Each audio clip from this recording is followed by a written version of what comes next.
We noted earlier the two extremes within Holocaust theology, one from the Reform movement articulated 20 years after the Holocaust by Richard Rubinstein, the synthesis of which was that the Holocaust shattered the beliefs of Orthodox Judaism, how one can no longer believe in the God of the Orthodox Jew.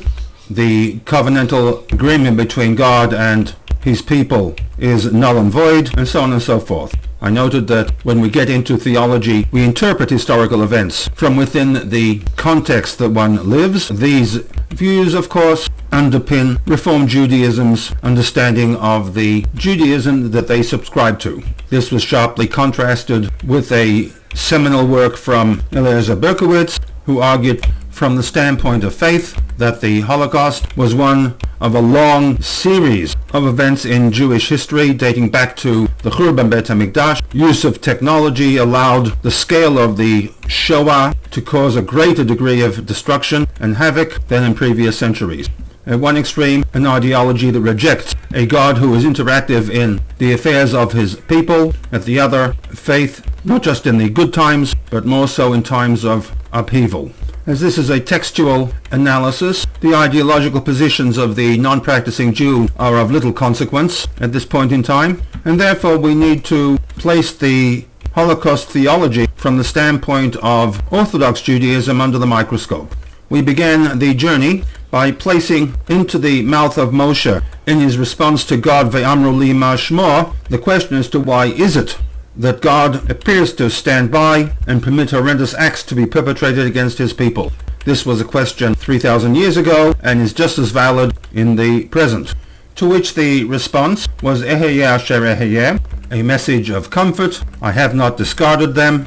Even in the times of suffering and torment, I am with them, and furthermore, their suffering is my suffering. This, of course, is a faith statement, and in effect God is saying that I have not disconnected myself from my people. I am with them, and in fact I even suffer with them. And for the believing Jew, this is a nice motherhood statement in which one can be comforted with the knowledge that the pogroms of the Middle Ages, up to and including the Holocaust of the last century, and dare I say, the potential Holocaust facing Israel from its neighbors, did not result from a God who has abandoned his responsibilities and allowed havoc to reign.